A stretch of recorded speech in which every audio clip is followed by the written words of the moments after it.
शिवा, तुम्हारी स्ट्रैटेजी। ये अजब गजब इंग्लिश की स्ट्रैटेजी है, बहुत ही प्लानिंग के साथ बनाई गई है और ये कभी फेल नहीं हो सकती। बिल्कुल सही सुना आपने, प्लानिंग के साथ बनाई हुई स्ट्रैटेजी कभी फेल नहीं होती। Hello student, welcome to my channel Ajab Gajab English.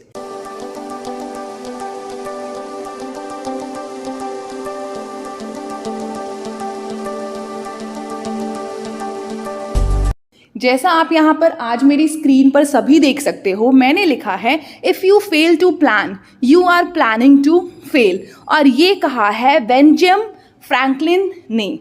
इसका मतलब क्या है, आप पहले इस कोटेशन को ध्यान से समझो।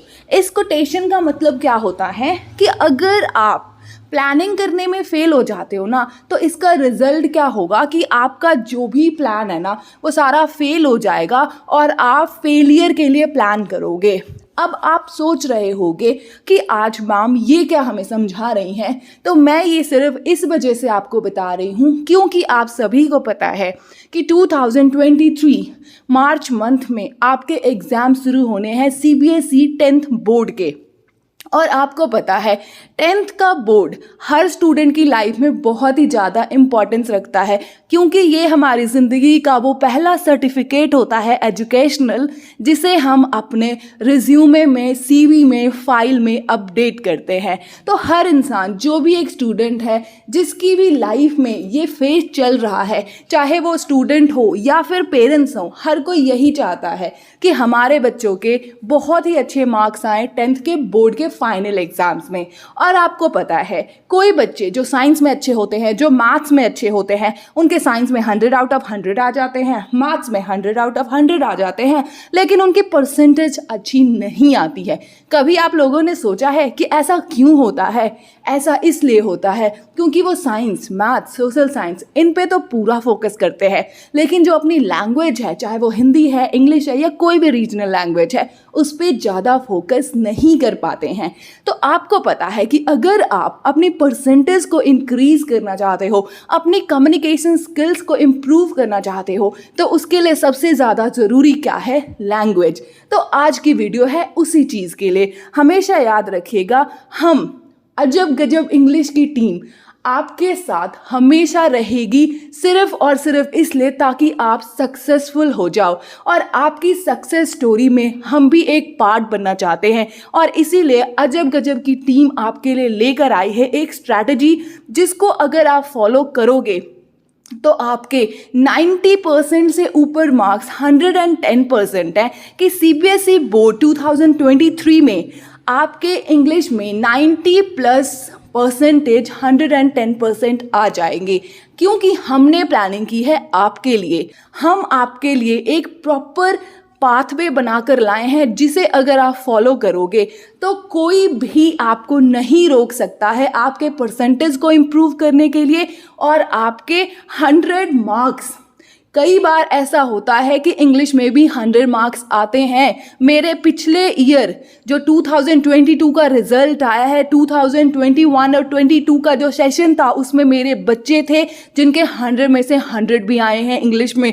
वो क्यों आए हैं? वो इस वजह से आए हैं क्योंकि उनको एक प्रॉपर पाथवे मिला था, एक प्रॉपर प्लानिंग मिली थी और जिसे उन्होंने फॉलो किया था। तो आज मैं आप सबके लिए अपनी 2 महीनों की कड़ी मेहनत करके, क्योंकि मुझे पता है आप मेरे सामने नहीं हो, आप लोग ऑफलाइन नहीं हो मेरे साथ, बल्कि ऑनलाइन हो, इस वजह से मैंने प्रॉपर 2 महीने की प्लानिंग की है, ताकि मैं आपको एक ऐसा रास्ता बना कर दे सकूं कि अगर आप उस रास्ते को फॉलो करते हो तो आपके भी अच्छे मार्क्स आ जाएंगे। 90% से ऊपर तो 110% है यार कि आपके मार्क्स आ जाएंगे।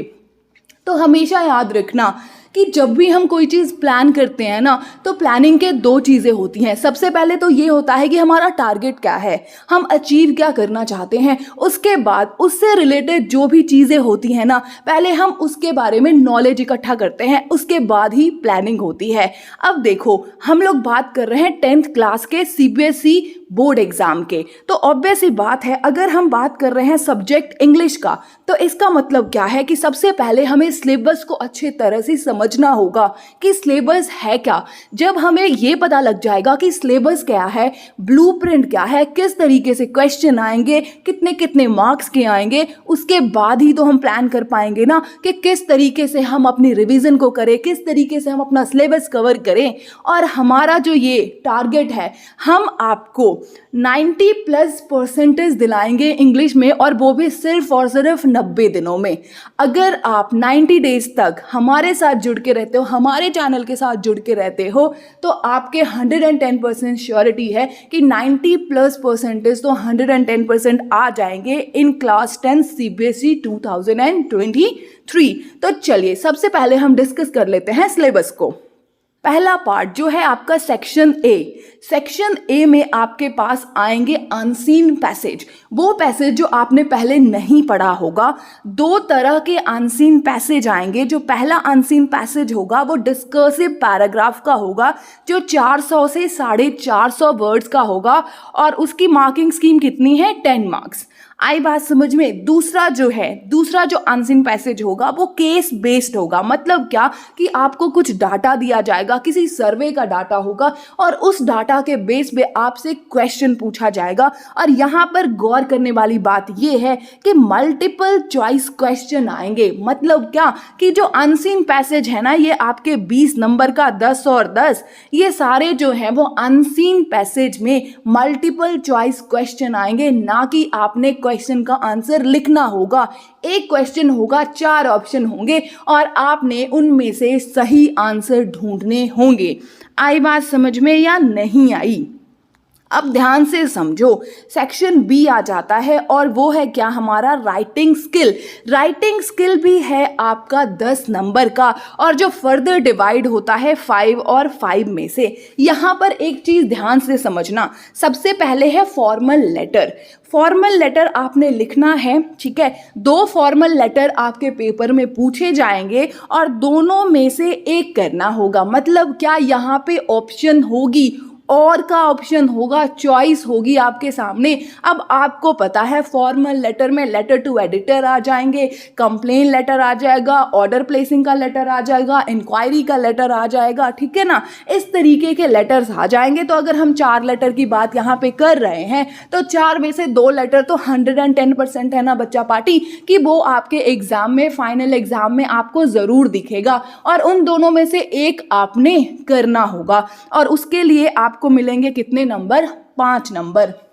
यहाँ पर मैं एक चीज़ आप सभी को बता देती हूँ कि जो ये राइटिंग है ना फॉर्मल लेटर का, इसमें से 5 आउट ऑफ 5 लेना कोई बड़ी बात नहीं है। अगर आप सारी चीज़ों को, प्रॉपर फॉर्मेट को, what to include and what not to include को आप प्रॉपर तरीके से फॉलो करते हो, तो आपको इसमें से 5 में से 5 नंबर मिल जाएंगे, ठीक है।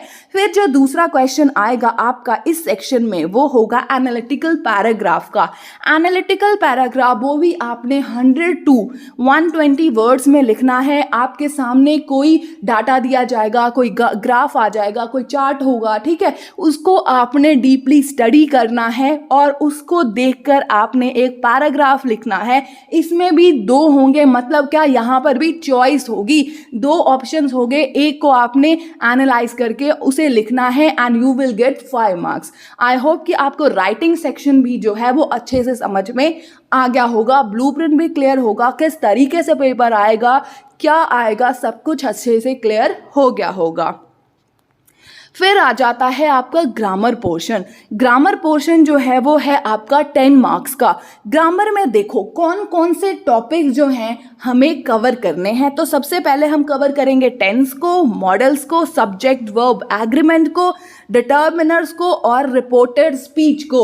अब बच्चों के दिल में क्वेश्चन आता है कि मैम ये command and request, statement and question, ये क्या चीज़ है। तो बच्चा पार्टी मैं यहाँ पे बता देती हूँ कि ये जो है ना वो रिपोर्टेड स्पीच का ही पार्ट है। तो अगर आप देखो तो you are suppose to cover only 5 topics, 5 topic आप कवर करोगे, और इसके बेस पर देखो 12 क्वेश्चन आएंगे, जिसमें से आपने सिर्फ 10 क्वेश्चन ही करने होंगे। और वो 10 क्वेश्चन किस तरीके से आएंगे, गैप फिलिंग आ सकता है, एडिटिंग आ सकता है, या फिर ट्रांसफॉर्मेशन के तरीके से आपसे क्वेश्चन पूछा जा सकता है इन टॉपिक्स को लेकर। यहाँ पर भी अगर आप देखो तो ऑब्वियस सी बात है 12 क्वेश्चन होंगे यार और सिर्फ 10 करने हैं।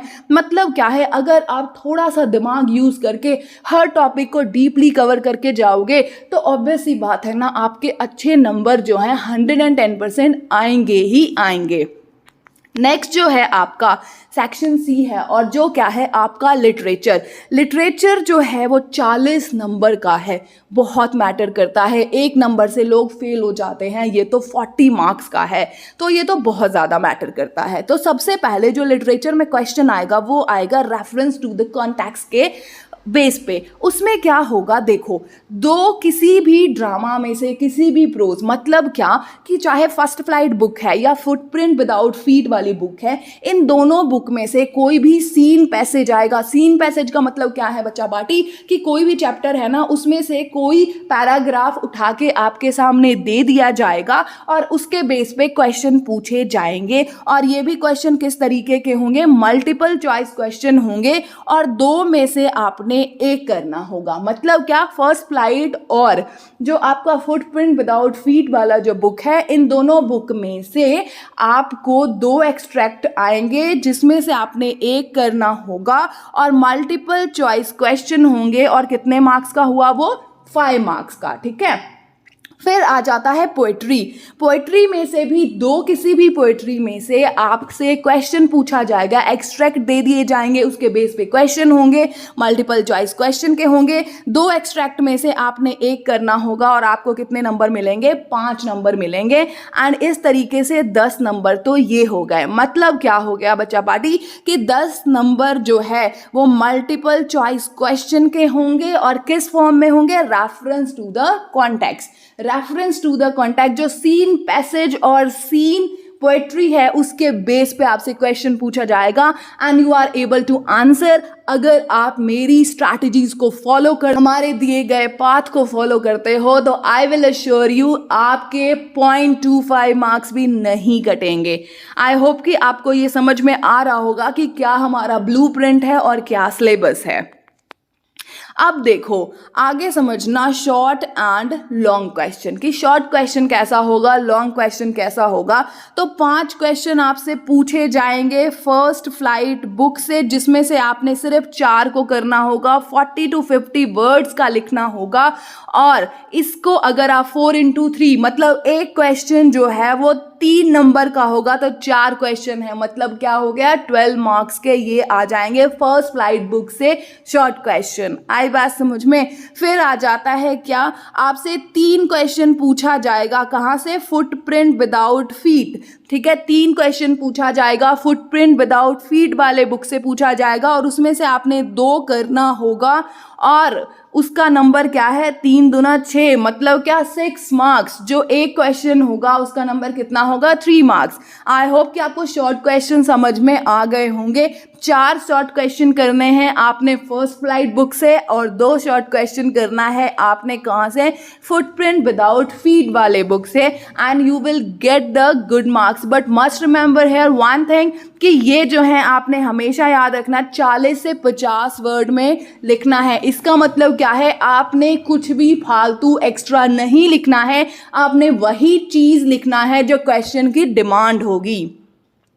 फिर आ जाता है लॉन्ग क्वेश्चन, ठीक है। 2 लॉन्ग क्वेश्चन आएंगे बच्चा पार्टी, जिसमें से आपने सिर्फ एक को करना है, ठीक है, फर्स्ट फ्लाइट बुक का। मतलब क्या, फर्स्ट फ्लाइट बुक में से 2 क्वेश्चन आएंगे लॉन्ग जो आपने 100 to 120 वर्ड्स में लिखने हैं, ठीक है। उसके बाद 2 में से एक करना है, यहाँ पर भी चॉइस है और ये कितने मार्क्स का हो गया, 6 मार्क्स का। फर्स्ट फ्लाइट बुक में से 2 लॉन्ग क्वेश्चन आएंगे जिसे आपने लिखना है किसी एक को और आपको कितने नंबर मिलेंगे, 6 नंबर मिलेंगे।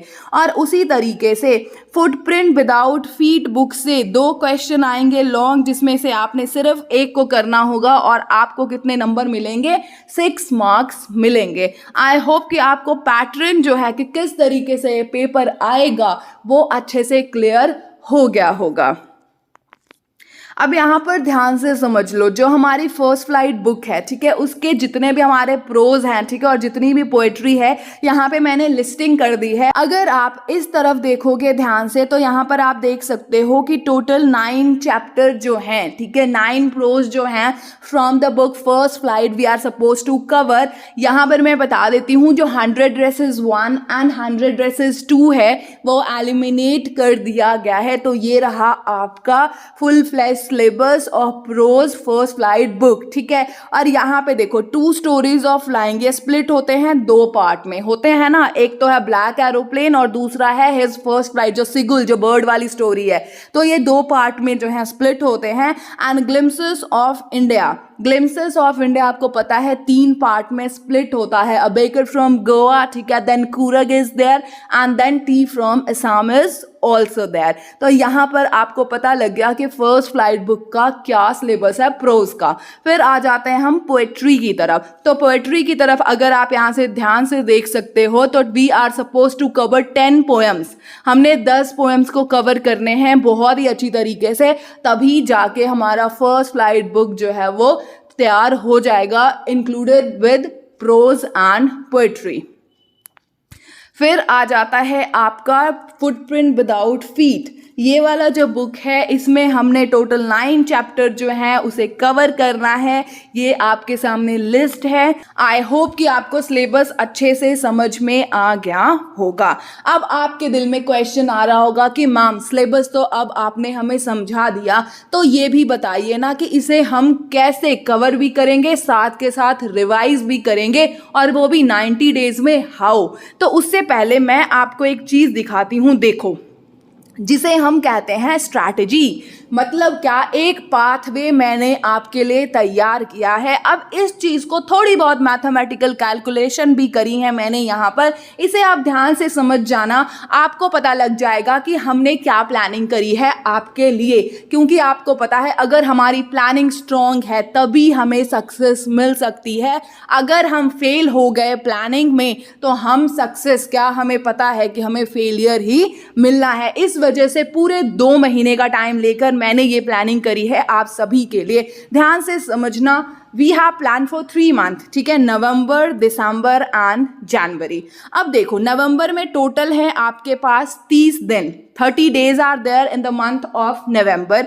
उसमें से 4 तो क्या हैं बच्चे, संडे हैं, और 2 आ जाते हैं आपके हॉलीडेज, ओके। तो अगर आप वर्किंग डे काउंट करते हो तो टोटल वर्किंग डे क्या हो गया, 30 - 6, ठीक है, वो क्या हो गया आपका 24। अगर कोई सोच रहा है ये 6 कहाँ से आए, तो ये 4 + 2 है, ठीक है जी। तो नवंबर का मुझे आपके नवंबर मंथ में से ओनली 24 डेज चाहिए। आई बात समझ में? मैं नहीं चाहती हूँ कि मैं आपको संडे को डिस्टर्ब करूँ या हॉलीडे वाले दिन आपको डिस्टर्ब करूँ। सिर्फ नवंबर महीने के 24 दिन आपने मुझे देना है। फिर आ जाते हैं दिसंबर मंथ पे। दिसंबर में टोटल वर्किंग डे है आपका 31, ठीक है, 4 आपका संडे है बच्चे और 1 आपका हॉलीडे है। मतलब वर्किंग डे जो है टोटल वो कितना है, 31 - 5 that is 26। I want 26 days from month December. आई बात समझ में? फिर आ जाता है जैन 2023, 2023। जनवरी में टोटल आपके हैं 31 डेज, जिसमें से 5 आपके संडे हैं एंड 3 हो गए हॉलीडेज। तो अगर मैं वर्किंग डे काउंट करूं तो 31 - 8, तो वर्किंग डे जो है जैन मंथ में कितने हैं, 23 हैं। तो अगर आप टोटल वर्किंग डे को काउंट करोगे तो 24 + 26 + 23 दैट इज 73। आई होप कि आपको ये कैलकुलेशन समझ में आ गया होगा। मैंने इस तरह से प्लान किया है ताकि आप बर्डन भी महसूस ना करो, हर फेस्टिवल को एंजॉय कर सको। और यार तुम्हारे लिए एक बेनिफिट बताती हूँ, देखो जितने भी चाहे नवरात्रे लगा लो, दशहरा लगा लो, ठीक है, दीपावली लगा लो, करवा चौथ भी लगा लो, भाई अगर किसी का है वही सेटिंग वेटिंग तो सारे जितने भी फेस्टिवल थे बच्चे वो अक्टूबर के मंथ में आपके ख़त्म हो जाएंगे। तो नवंबर, दिसंबर और जनवरी में जो भी हॉलीडेज, ठीक है, अगर कोई फेस्टिवल आ रहा है, कोई गेस्टेड हॉलीडेज है, उस दिन भी मैंने आप सभी को फ्री रखा है मेरी तरफ से ताकि आप एंजॉय भी कर सको। तो टोटल हमारे पास वर्किंग डे कितने हैं, 73। अब ध्यान से समझना इस चीज को। हमने डिवाइड किया है कि रोज हमने एक टॉपिक करना है और 31 डेज में सबसे पहले हम लिटरेचर को कवर करेंगे। अब आप सोच रहे होगे 31 डेज में कैसे, तो इधर देखो ध्यान से, यहाँ पर देखो ये 10 और ये 9 कितने हो गए, 19 हो गए ना जी, 19। उसके बाद ये फिर 9 कितने हो गए, 28। ठीक है, बट हमने लिया है 31 डेज। उसका रीज़न क्या है आपको पता है कि जो हमारा जाते 2 स्टोरीज ऑफ फ्लाइंग वो एक स्प्लिट 2 में आ जाते हैं ना, आगे जाके स्प्लिट होते हैं, तो वहाँ से एक ऐड कर दो, 28 में 29 हो गए ना। उसके बाद जो ग्लिम्पसेस ऑफ इंडिया है वो 3 पार्ट में जाता है, तो 2 वहाँ से ऐड कर दो, तो 31 डेज बन गए। आई बात समझ में? तो 31 डेज में हमने कवर करना है किसको, लिटरेचर को। मतलब क्या कि रोज एक दिन हम एक लिटरेचर का चैप्टर या पोयम जो है उठाएंगे, उसको अच्छे तरीके से डिस्कस करेंगे और उसे बाइंड अप करेंगे। अभी हम सिलेबस कवर कर रहे हैं, रिवीजन नहीं। उसके बाद आ जाता है ग्रामर। ग्रामर के लिए रखा है हमने 7 डेज। ये देखो यहाँ पे दिखाती हूँ आपको क्यों रखा है मैंने 7 डेज। बच्चा पार्टी 1 2 3 4 5 6 7, क्योंकि ये जो तीनों हैं वो किसके पार्ट है, रिपोर्टेड स्पीच के पार्ट है। तो एक एक दिन मैंने हर टॉपिक को दिया है और इस चीज़ को ही मद्देनजर रखते मैंने क्या डिसाइड किया कि हमें कितने दिन लग जाएंगे ग्रामर को कवर करने में, 7 डेज लग जाएंगे। फिर आ जाता है आपका राइटिंग। राइटिंग के लिए मैंने रखा है 4 डेज। राइटिंग का 4 डेज मतलब 2 दिन हम लगाएंगे फॉर्मल लेटर्स पर और 2 दिन लगाएंगे किस पर, आपके एनालिटिकल पैराग्राफ पर। और इस तरीके से हम जो राइटिंग का सिलेबस है वो 4 दिनों में अच्छे तरीके से कवर कर लेंगे। फिर आ जाता है आपका रीडिंग सेक्शन। रीडिंग सेक्शन के लिए हमने स्पेशली 3 डेज निकाले हैं, क्योंकि हमें पता है कि रीडिंग सेक्शन जो है वो 20 मार्क्स का है और उसे हम इग्नोर नहीं कर सकते हैं। तो यहाँ पर ये हम याद रखना बच्चे, सिलेबस कवरेज दे रहे हैं। मतलब क्या कि रीडिंग सेक्शन किस तरीके से अटेम्प्ट करना है कि आपके 0.25 मार्क्स भी ना कटे कहीं भी और आपके 20 आउट ऑफ 20 मार्क्स आए। इस चीज़ को फोकस करके हमने 3 दिन स्पेशली डेडिकेट किया है रीडिंग सेक्शन को। और अगर आप इसे क्लब आउट करोगे तो आपको क्या पता लगा कि विद इन 45 डेज में हम सारा का सारा जो सिलेबस है ना उसे कवर कर देंगे। आई होप कि आपको समझ आ गया। देखो मैंने आपको बताई थी हमने 2 चीज़ों पे फोकस किया है। स्ट्रैटेजी तभी हमारी सक्सेसफुल होगी जब हम सिलेबस प्लस रिवीजन दोनों पर फोकस करें। तो सबसे पहले हम सिलेबस कवर करेंगे एंड 45 डेज में हम सारे का सारा सिलेबस कवर कर देंगे। फिर आ जाता है रिवीजन के लिए। अगर आप 73 में से 45 को माइनस करोगे तो बच्चे हमारे पास बच जाते हैं कितने, 28 डेज रिमेनिंग। और वो 28 डेज जो हैं हमने यहाँ पर डेडिकेट किया है इस तरीके से। देखो 7 डेज हम लिटरेचर की रिवीजन करेंगे, 7 डेज हम राइटिंग की रिवीजन करेंगे, 7 डेज हम ग्रामर की रिवीजन करेंगे और 7 डेज हम रीडिंग सेक्शन की रिवीजन करेंगे। और अगर आप इस चीज़ का स्क्रीनशॉट लेकर देखो, प्रैक्टिकली खुद भी सोचो, तो आपको लगेगा कि हाँ मैम ने हमारे लिए बहुत ही अच्छी प्लानिंग की है। क्योंकि अगर आप इस स्ट्रैटेजी को फॉलो करते हो तो आई एश्योर यू यार कि 110% है कि 90+ मार्क्स तो आ ही जाएंगे आपके इंग्लिश में इस बार CBSE 2023 के एग्जाम में। आई होप कि आपको स्ट्रैटेजी समझ में आ गई होगी। अब मैं आपको बताती हूँ कि हमारे चैनल पे आपको क्या मिलेगा, किस तरीके से आप syllabus coverage along with your revision किस तरीके से आप हमारे चैनल पे जुड़ के कर सकते हो। तो ध्यान से समझो। देखो हमने सबसे पहले लिटरेचर से चलना है। तो आपको पता है लिटरेचर में आपकी पोएट्री है प्लस आपकी स्टोरीज हैं, ठीक है। तो अगर हम पोएट्री की बात करें तो आपको मिलेगा हमारे यहाँ लाइन टू लाइन एक्सप्लेनेशन। जितनी भी लिटरेरी डिवाइसेस यूज करी गई हैं सभी आपको अच्छे तरीके से क्लियर करवा दिए जाएंगे। Then you are able to find out the literary device. चाहे वो अनसीन पोएम भी आ जाए ना तो हम आपको इस लायक बना देंगे कि आपको लिटरेरी डिवाइस आप देखते ही पहचान जाओगे कि अरे इस लाइन में तो ये लिटरेरी डिवाइस है, चाहे आपने उस पोएम को पहली बार ही क्यों ना पढ़ा हो। फिर हम जितने भी वैल्यू बेस्ड क्वेश्चन हैं और एक्सट्रैक्ट बेस्ड क्वेश्चन हैं वो सारे के सारे आपको कौन से सेशन में करवा देंगे, जब हम सिलेबस कवर कर रहे होंगे उसी टाइम करवा देंगे। अब आपके दिल में क्वेश्चन आ रहा होगा कि मैम रिवीजन में हम क्या करेंगे, वो सरप्राइज होगा, टेंशन मत लो। फिर आ जाता है आपकी स्टोरीज में क्या है, हम सारी आपको स्टोरीज की एक्सप्लेनेशन देंगे, मेन कैरेक्टर को डिस्कस करेंगे, जितने भी मेन प्लॉट और थीम एक्सट्रैक्ट बेस्ड जितने भी क्वेश्चन होंगे सब के सब हम लोग बहुत ही अच्छे तरीके से डिस्कस कर लेंगे। ग्रामर पॉइंट, आपको पता है ग्रामर के लिए चाहिए डीप डिस्कशन, और हमारा फोकस आपको पता है, हमारा चैनल एक ही चीज़ के लिए फेमस है और वो क्या है, learning with the base of student. जो स्टूडेंट का लेवल होता है हम वहाँ से सिखाते हैं, ना कि एक टीचर के लेवल से, ताकि अगर आपकी क्लास में 50 बच्चे भी हैं ना तो 50 बच्चे हमारे ट्रिक्स को, हमारे स्टेटमेंट्स को, हमारे जो भी डिस्कशन है टॉपिक को अच्छे से समझ पाएँ। तो इस वजह से डीप डिस्कशंस होंगी, सारे ट्रिक्स आपको बताए जाएंगे और एक्सरसाइज सॉल्व करेंगे। और अगर आप वीडियोस को ध्यान से देखते हो, अपने फुल कंसंट्रेशन से देखते हो, तो आपको वीडियो को दोबारा देखने की ज़रूरत नहीं पड़ेगी, एक बार में ही आपको सब कुछ समझ में आ जाएगा। We only want your 100% focus. Next आ जाता है आपका राइटिंग सेक्शन। राइटिंग सेक्शन में आपको हर चीज़ की इंट्रोडक्शन मिलेगी, फॉर्मल लेटर, एनालिटिकल पैराग्राफ्स क्या होते हैं, सभी के आपके फॉर्मेट्स करवा दिए जाएंगे, सभी के ट्रिप और ट्रिक्स जो है वो समझा दिए जाएंगे, और जितनी प्रैक्टिस होगी, जितने भी हमारे डिफरेंट लेटर्स हैं, चाहे एनालिटिकल पैराग्राफ है, वो सारे आपको सिलेबस कवरेज के दौरान ही करवा दिया जाएगा। फिर आ जाता है आपका बच्चा पार्टी रीडिंग सेक्शन। रीडिंग में रीडिंग होता क्या है, रीडिंग सेक्शन का मतलब लोगों के दिल में, बच्चों के दिल में ये होता है अरे यार अनसीन पैसेज होगा, उसमें से क्वेश्चन छांटने होंगे, बस क्वेश्चन देखा उसके आंसर ढूंढने होंगे। एक्चुअल में रीडिंग का मेन जो मोटिव है वो क्या है, रीडिंग का मतलब क्या है कोई नहीं बताता, और वो सभी क्वेश्चन के आंसर मिलेंगे आपको यहाँ अजब गजब इंग्लिश के प्लेटफॉर्म पे, और सारे आपको टिप्स और ट्रिक्स जो हैं वो समझाए जाएंगे कि किस तरीके से अगर मल्टीपल चॉइस क्वेश्चन आते हैं तो किस तरीके से आप राइट आंसर को चूज कर सकते हो बाय एलिमिनेटिंग 3 रॉन्ग आंसर्स। उसके बाद आपको बहुत सारी प्रैक्टिस दी जाएगी।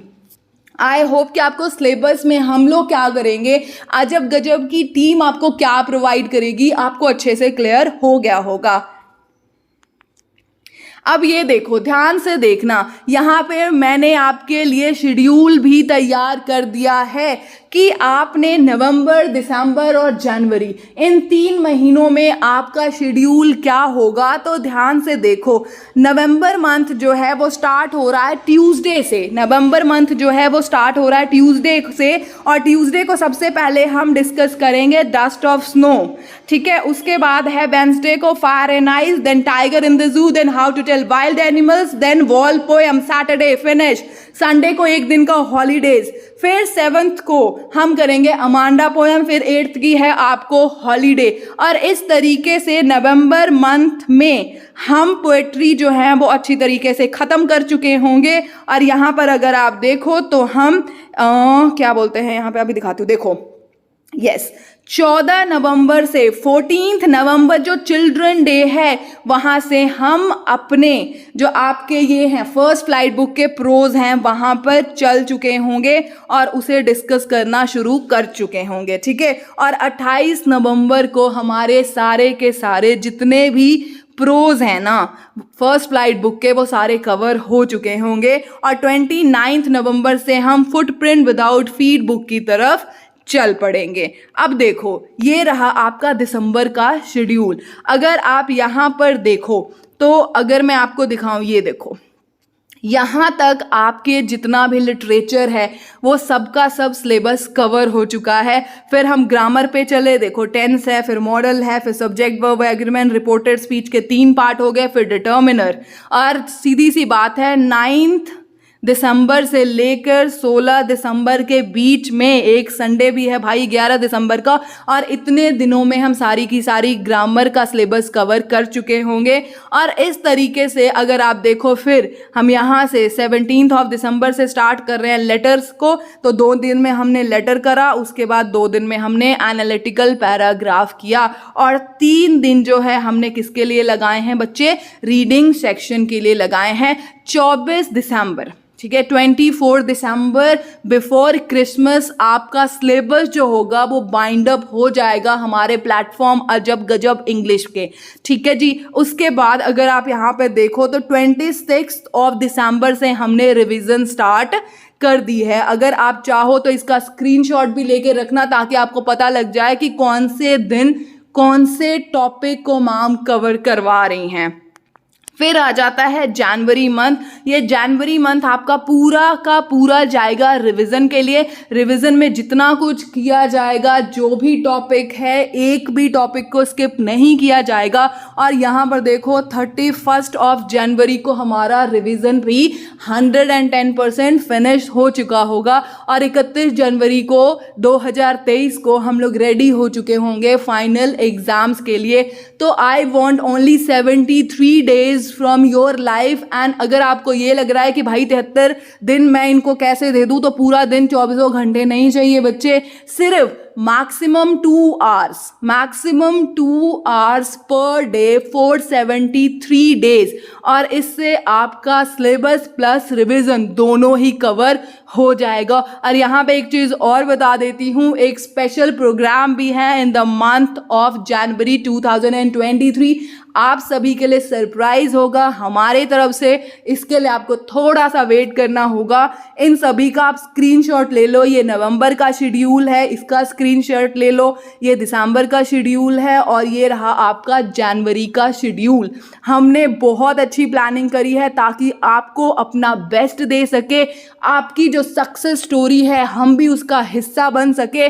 जब आप सभी अच्छे 90+ मार्क्स ले लेना इंग्लिश में, सभी हम मिलजुल कर पार्टी करेंगे यार। आपकी जो सक्सेस है उसमें मैं भी एक थोड़ा सा योगदान देना चाहती हूँ। देखो बच्चे, मेहनत तो बच्चे करते हैं, टीचर्स जो होते हैं वो हमें क्या है, एक पाथवे प्रोवाइड करते हैं, हमें सिलेबस कवर करवाते हैं, ठीक है, हमारी रिवीजन करवाते हैं, हमें एक पाथवे प्रोवाइड करते हैं। लेकिन हमें पता है अगर हम 10% एफर्ट कर रहे हैं तो 90% जो हमारे बच्चे करते हैं, क्योंकि हम तो एक सब्जेक्ट पे फोकस करते हैं, बच्चों के पास तो 6 सब्जेक्ट्स होते हैं। तो यू आर जीनियस बच्चे, अपने अंदर की जो एबिलिटी है उसे जगाओ, उसे समझो, और आप कुछ भी कर सकते हो। अपने आप को किसी से कंपेयर मत करना, अपने आप पे फोकस करना, अपनी गलतियों से सीखना। और यहाँ पर कंपटीशन कोई और से नहीं है, कंपटीटर कोई और नहीं है, बल्कि आप खुद के कंपटीटर हो। और इस तरीके से आप अपने आप को अपलिफ्ट कर सकते हो। अगर आप चाहो तो कोई आपको अपलिफ्ट नहीं कर सकता, सिर्फ आप खुद कर सकते हो। और यहाँ पर मैं पेरेंट्स से भी एक रिक्वेस्ट करूँगी कि आज के टाइम में अपने बच्चों को किसी और से कंपेयर मत कीजिए। हर चाइल्ड यूनिक है, उसमें एक एबिलिटी है, बस उस एबिलिटी को पहचानने में उस बच्चे की मदद कीजिए। ये मैं हर पेरेंट्स से मैं रिक्वेस्ट करना चाहती हूँ। आपके बच्चे हैं और वो सब कुछ कर सकते हैं अगर आप थोड़ा सा उन्हें मोटिवेट कर दो।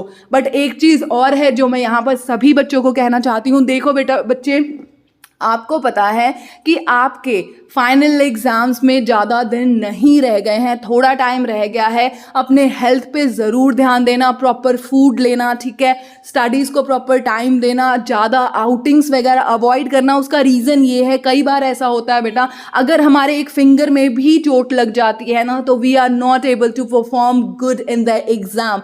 यहाँ पर मेंटली, फिजिकली एंड सोशली, जिसको हम प्रॉपर हेल्थ कहते हैं, ठीक है, हमें हेल्दी होना पड़ेगा हर चीज़ से, ताकि हम अपना बेस्ट दे सके अपने एग्जाम में। विद दिस आई होप कि आज का सेशन और हमारी स्ट्रैटेजीज जो हैं वो आपको अच्छी लगी होंगी, और मैं ये उम्मीद करती हूँ कि हमारे साथ आप जुड़ोगे।